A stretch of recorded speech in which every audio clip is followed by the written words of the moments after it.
Welcome to the Dane Johnson Show. My name is Micah. Putting a cherry top on our week of daily testimonies for Christ is our hospitality team member, Zach Teevan. Welcome to the show, Zach. Thanks, Micah. So, can you just share with me, overall, what it's been like having Jesus's like role in your life and what that looks like, and what did it look like before?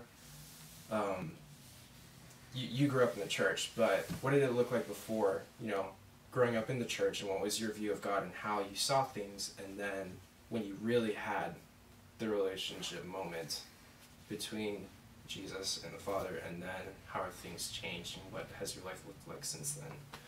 So. Okay. I can give you the summary story of it, I suppose. We'll go into as much Sure. detail and going as into depth as you feel led to. Yeah. Just go for it. Sure. So, I want to hear your story. Chronologically, Sure. I was born into a Lutheran church. I baptized as a newborn. Oh. Hi. We take two on that. Sorry. I screwed that up. You want to make a guest appearance on your show? I can make a guest appearance on the show. Okay, I'm gonna let you All go day and work long. on those numbers. All day long. Bye. This is It's a guest. It's a guest appearance on my own show. You look amazing, young Thank man. I'm excited to see you. Sorry, I didn't tell you. But that's okay. We're good. okay. So born into the Lutheran church, I knew God from the doctrine, from people talking to me about it, and really my faith came also from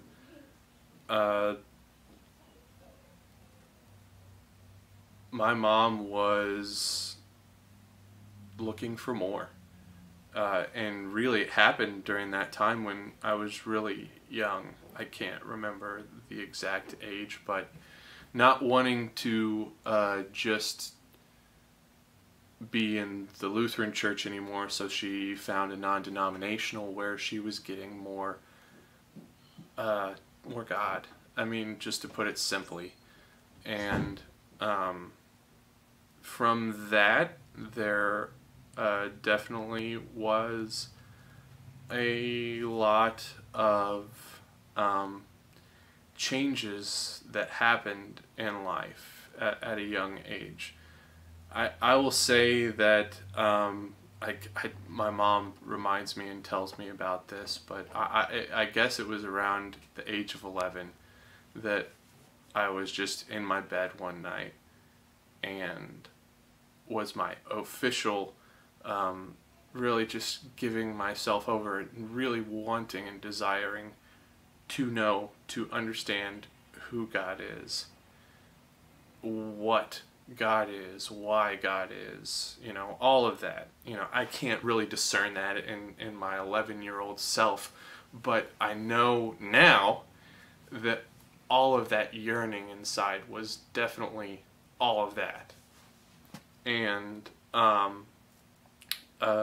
guess the real life with God, where he began to quicken things to me and wake me up to his world more, happened, I mean, you could say little by little from that moment on. But I think it's always been like that. That's what God does with certainly with me, but with everybody else. We when we're really coming to know him, it's our eyes are opening just a little bit more each time. And the biggest trials did happen, I guess, during my teenage years or formative years, and just trying to remember back. I struggled a lot. I still do even now, You know, whine, complain, get mad at God. But, you know, then I have to step out of myself and look at all that He has done, all the promises He has given me, and He's mapped it out. He's always said it that it becomes, it's put in my heart first before I even recognize it. And then all of a sudden I say it, and then He begins to show me how He's doing it little by little along the way. So then I can't argue with Him about any of it, and it's undeniable that He's leading, and it's not by my own efforts that I become anything. You know, if I have something worthy to talk about or anything like that, it's because I know, at least in my mind and heart, though I'm not saying it out to everybody else, that it's been Him, and it's been good. Is really the most important thing, and what my flesh, you know, doesn't even wants to fight and I think that's the biggest. Sorry, I'm probably rabbit trailing again, but you carry on as this is your story. Okay. Dude, this is your story. My story has a lot of rabbit trails. I don't know. It does help to, if you have any more questions that you want to ask about anything, I can go off of that. That would help me a lot to keep me more concise, so I'm not going into crying my eyes out or anything, because I'll just start focusing on the, anyway.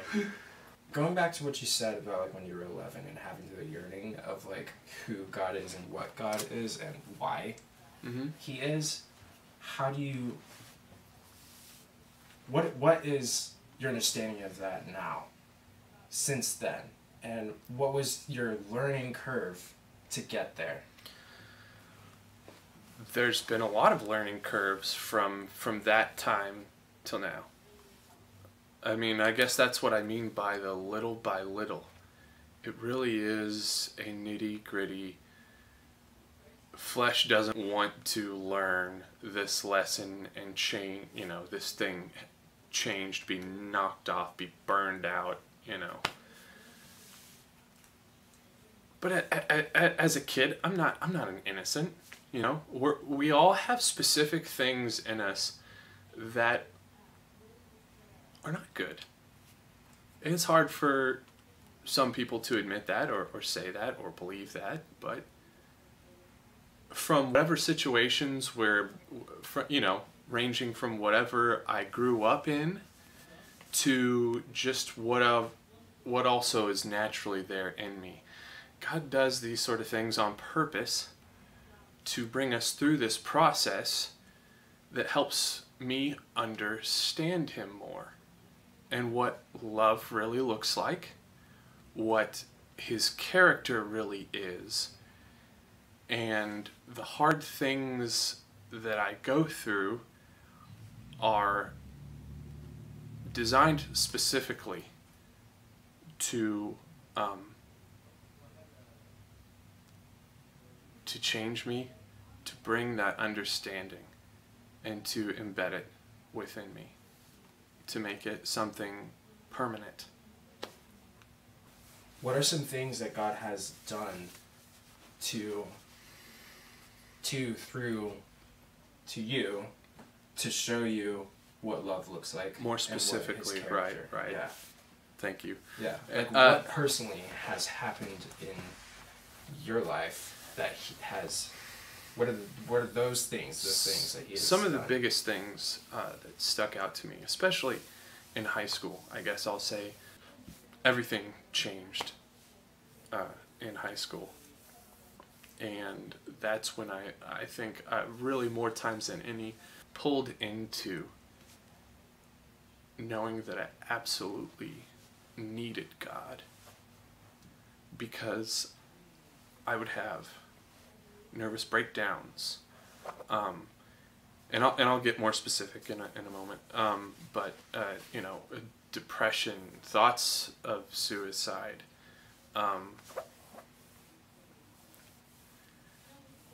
loneliness, and a lot of it had to do with being openly persecuted at school.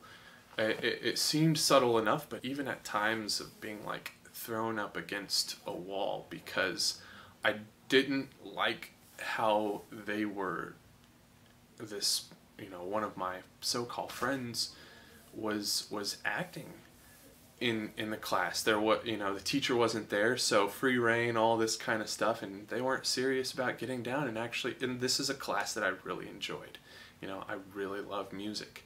And it was, maybe I didn't handle it right. I can't remember all the specifics. I would absolutely say that I am no saint. But all of these sort of things began to happen that ostracized me from what I thought, and what I depended on and clinged on more than depending on and clinging on God. He ultimately made that like the first priority for me then, to cling to Him and to give everything over. And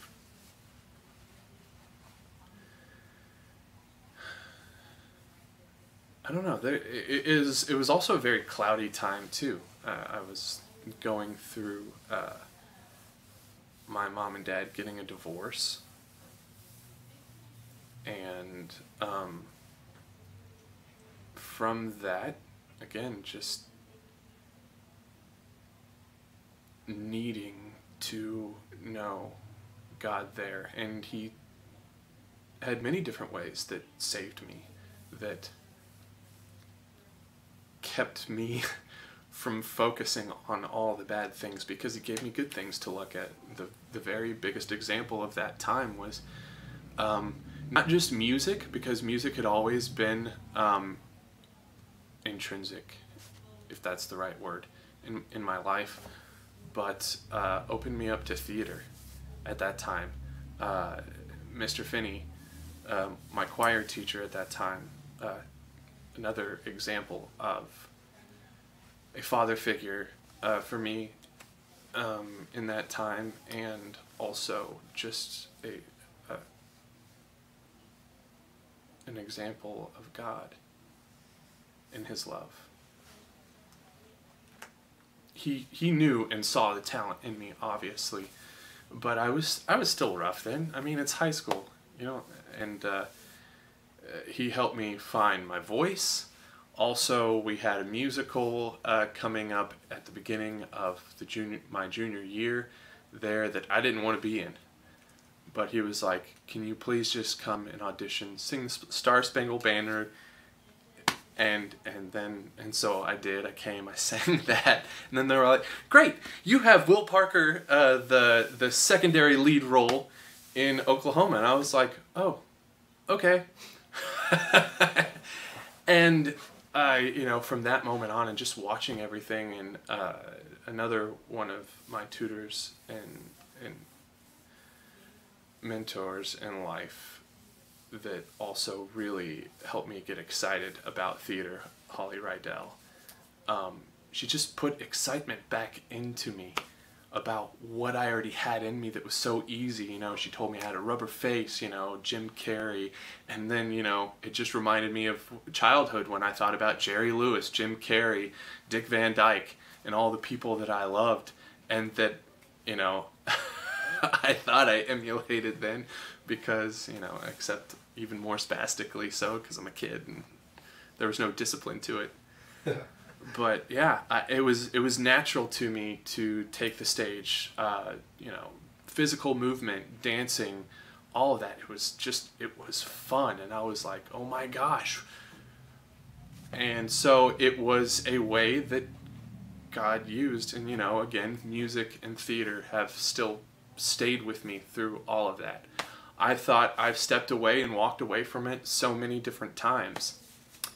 And God kept bringing me back, but with lessons. And I could probably go on for days about, each lesson that was taught me, but it would take too long.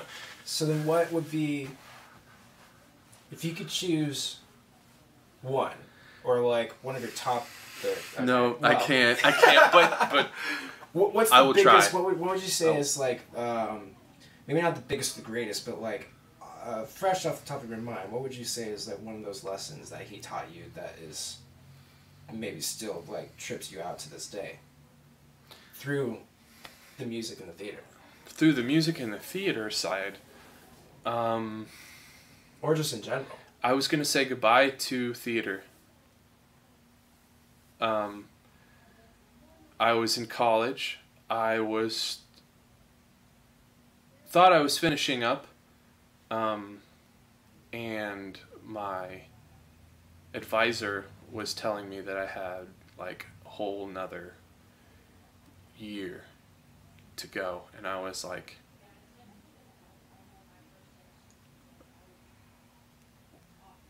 you tell me this at the end as it's ready to... there was a lot of things that I don't see myself innocent in this. I could have had the knowledge and forthwith to understand and look at that, but I didn't have the discipline again. But I was like, it was all very too overwhelming at that time, and there was a lot of other cloudier things that I was getting into that I didn't need to, but I wanted to because the flesh wants what it wants. And again, I think that it's the perfect example of a love story,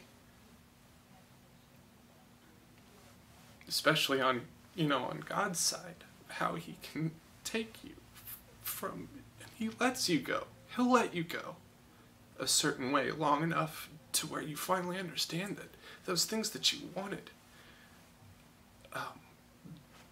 are horrible and are death. And it's okay though, because He still got you. And I always knew that God's hand, whether I wanted Him there or not, was always on my life. That verse, I will never leave you or forsake you, it can sound many different ways, but it's all of them. He says, I'll never leave you, I'll never forsake you. And then He can also say, I'll never leave you. I'm gonna be here. You better believe it. I mean, you're still gonna go through hard stuff. That's that purification. The spiritual example out in motion of burning away all that crap that doesn't need to be there. Share with me, how did God affect you after that, after the divorce situation, and what was God's presence in your life after that, whether you knew it or not then, but looking back on it now, because like divorce in the family is like that's your foundation that's the foundation of a kid kind of being taken almost up from underneath them, right? I was mad at God a lot. I've said that already, but how did you work through? Doing what I could with what I had. During all that cloudy stuff, my solace was what I could do, what I had talent in, So singing, acting, art in general. I'd always, since I was a little boy, also been able to draw and design, loved fashion, I threw myself into a lot of that too. Sounds like God used theater and music big time. Yeah. Oh, absolutely. It's a part of, and I still want it to be a part of my life. Right. It's what I know. It's what I can do. But coming out of the experience of your parents' divorce and like that. Yeah, no, yeah, that's absolutely what... Theater and music was God's method of saving you from that, protecting you. Especially theater. And understanding people, because it's the perfect tool that helped me also understand my father more, my biological father, my dad, and understand my mom, understand anybody if I truly took the time. Now I'm still a person and had still a lot of flesh, and so I went by some form of whatever righteousness I thought in my head a lot of times too. And God continues to break down those barriers of bull, malarkey, the flesh again, and give me a true understanding. After he's broken all of that down, then I begin to really see the right way to do things is with that heart of love and that heart of understanding, that heart of sorry, I'm losing my train of thought. Where I am now with God, he still takes me through that dragging. I'm undisciplined still, I would say. Things that I'm weak at, and I think, it's also very helpful having somebody like Trisha, and that has also been the that to me has been the strongest out of everything. And God brings stronger and stronger examples as life goes on, and stronger anchors to understanding who he is and what his love is, because it's a graduation each time of learning life and living life. And so that's where my mentality is a lot. And so my biggest thing is, and still will be, his promise that I would find a good wife. And together we understand, we become one, but we're also becoming one in knowing him more and becoming like him more, and becoming that because God is both. He's both male and female. He has all of the wonderful pieces that we see day to day in each person completely in him. And it starts with me understanding her and loving her. And like I said, that's been the biggest anchor for me, and also a huge part of continual healing. And bringing me back to trusting more, just letting go. Look at what's already promised. And then also we have a son on the way. So just more and more promises that he's given, that he will take care of me. And so just stepping out and going through all the stuff that I don't want to go through, or that I do want to go through, whatever is before me. There's something to learn out of everything. And I think that is where I would sum up where I find myself these days. If this episode was an encouragement to you, go to DannyJohnson.com and share it with your friends now. You never know who else needs to hear it. This has been The Danny Johnson Show. Join us every weekday at 7 a.m. for more insights that will help you get